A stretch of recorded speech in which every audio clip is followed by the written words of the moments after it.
Welcome to news 360. నేను మీ పవన్ కృష్ణమూర్తి. ప్రస్తుతం విజయవాడ, కృష్ణా, గుంటూరు జిల్లాలు ఎలా ఉందో పరిస్థితి అందరికీ తెలిసిందే. సో ప్రభుత్వం ఎలా పనిచేసింది ఏంటి అనే దాని మీద చాలామంది చాలా రకాలుగా చెప్తున్నారు.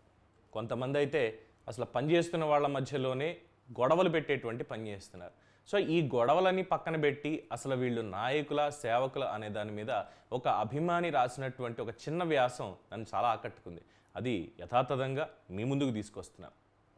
స్కూల్కి లేటుగా వచ్చిన పిల్లాడిని క్లాస్ అయ్యేదాకా బయట నించోబెట్టినట్టు నీటిపారుదల శాఖ మంత్రి బుడమేరు గండి దగ్గరే ఉన్నాడు. 3 రోజుల నుంచి కట్ట మీదే తింటున్నాడు, అక్కడే ఉంటున్నాడు.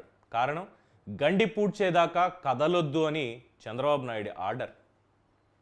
90 మార్కులు వస్తాయనుకున్న స్టూడెంట్ 70 మార్క్స్ తెచ్చుకుంటే ఎక్స్ట్రా టైం చదివినట్లుగా లోకేష్ వరద ప్రాంతాల్లో పర్యటిస్తూ కంట్రోల్ రూమ్లోనే ఉంటున్నాడు. కారణం, ఆర్టీజీఎస్ శాఖ మంత్రి ఆయనే కాబట్టి. వరద ఉధృతంగా ఉన్న 3 రోజులు తన నియోజకవర్గంలో కరకట్టకి కాపలా కాసిన పౌర సరఫరాల శాఖ మంత్రి వరద తగ్గిన వెంటనే రంగంలోకి దిగి రాష్ట్ర నలుమూలల నుంచి సరుకులు తెప్పించి బాధితులకు అందించే పనిలో ఉన్నాడు.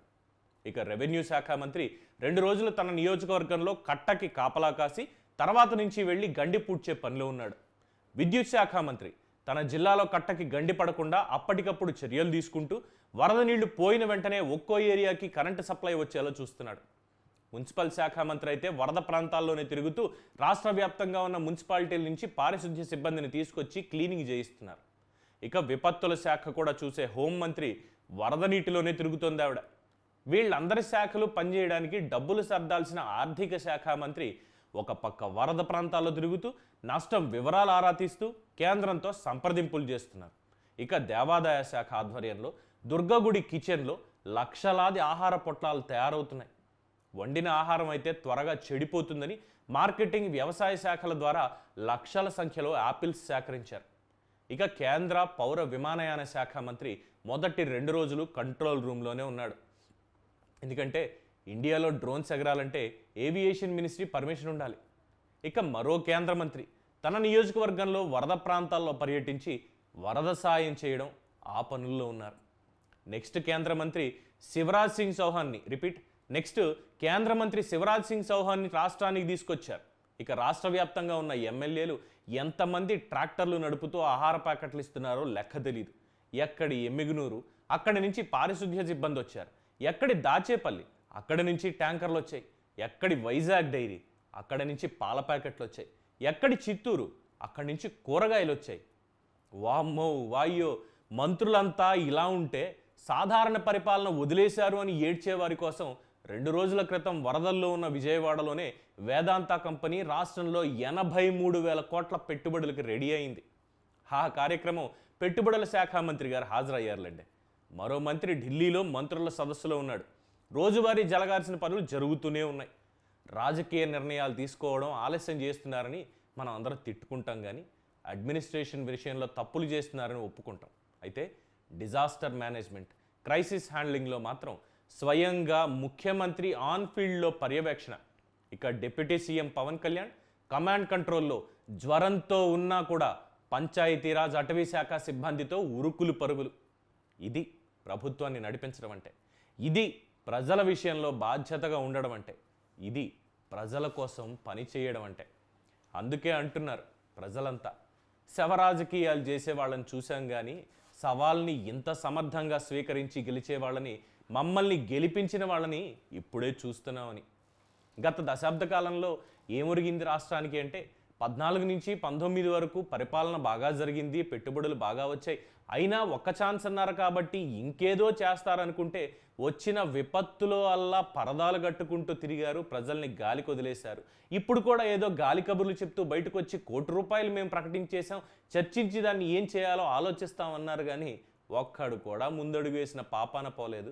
గత 10 రోజుల నుంచి రాజకీయాలు చేయడానికి ఉన్నటువంటి వీళ్ళు ప్రజల్లోకి మాత్రం రాలేదు అని ఎద్దేవా చేస్తున్నారు. ఇది ప్రజల ప్రభుత్వానికి, పీనాసి ప్రభుత్వానికి తేడా. శవాలు ఏరుకునే వాళ్ళకి, మరమరాలంటే వేరేలా ఉంటుంది అనుకోండి, అందుకే ఎక్కడ శవం దొరుకుతుందా అని చూసేవాళ్ళని శవాలు ఏరుకునే వాళ్ళే అనాలి. అలాంటి రాజకీయాల్ని గత 5 ఏళ్లలో చూసాం. శవం అనేది కనిపించకూడదు, అసలు ఒక్క ప్రాణం పోకూడదు. ప్రాణం పోవడం ఏంటి, దోమ కుట్టడానికి కూడా వీల్లేదు, ప్రతి ఒక్కటి క్లీన్ అవ్వాలని చెప్పి ఎక్కడున్నటువంటి అంబులెన్సులు, ఫైర్ ఇంజన్లు, ట్రక్కులు, ట్యాంకర్లు ప్రతి ఒక్కటి ఈరోజు విజయవాడ రోడ్ల మీద తిరుగుతూనే ఉన్నాయి. ఈ మారుమూలకు కూడా వెళ్ళి ప్రతి ఒక్కళ్ళకి అన్నం తినిపిస్తున్నాయి. వాళ్ళకి కావాల్సిన సాయం అందిస్తున్నారు. ఇది కదా కావాల్సింది. చిచ్చులు పెట్టడానికి ట్రై చేస్తారు. పౌర సరఫరాల శాఖ మంత్రి నాదెండ్ల మనోహర్ని ముఖ్యమంత్రి చంద్రబాబు నాయుడు తిట్టేశాడు. వాళ్ళిద్దరు పొత్తులో ఉన్నారు, అయినా కూడా గౌరవం లేకుండా అవమానించేశాడు. మంత్రి నారాయణ సహకరించట్లేదు. సేవ చేయడానికి, పని చేయడానికి తేడా ఉంది. పని చూపించుకోవడానికి కూడా తేడా ఉంది. సో ఇక్కడ పని చేస్తున్నారు, పక్కన పని నడుస్తూనే ఉంది. ఇది సేవ అంటాం. ఎందుకో తెలుసా? వాళ్ళు బాధ్యతగా ఉన్నప్పటికీ కూడా ఒక పక్కన కరకట్ట ఎక్కడ మళ్ళీ ఇదవుతుందో, ఎవరు కుట్రలు చేస్తారో అని కరకట్ట మీద వాచ్మెన్ కాపలా కాసేది ఇదే మంత్రులు, ఇదే ఎమ్మెల్యేలు. మళ్ళీ ప్రజల్లోకి వచ్చి ప్రజలకి సౌకర్యాలు అందుతున్నాయా లేదా దాని మీద సమీక్షలు చేసుకుంటూ, వరదలో తిరుగుతూ, వాళ్ళకి కావాల్సిందల్లా ఇస్తూ వెళ్తూ చేసుకుంటూ ఉంటే, మధ్యలో ఏదో జరిగినటువంటి ఒక చిన్న కమ్యూనికేషన్ గ్యాప్ వల్ల వచ్చినటువంటి ఆలస్యంతో ప్రజలు ఆగ్రహం వ్యక్తం చేస్తే దాన్ని పట్టుకుని శవరాజకీయాలు చేస్తున్నారు చూసారా?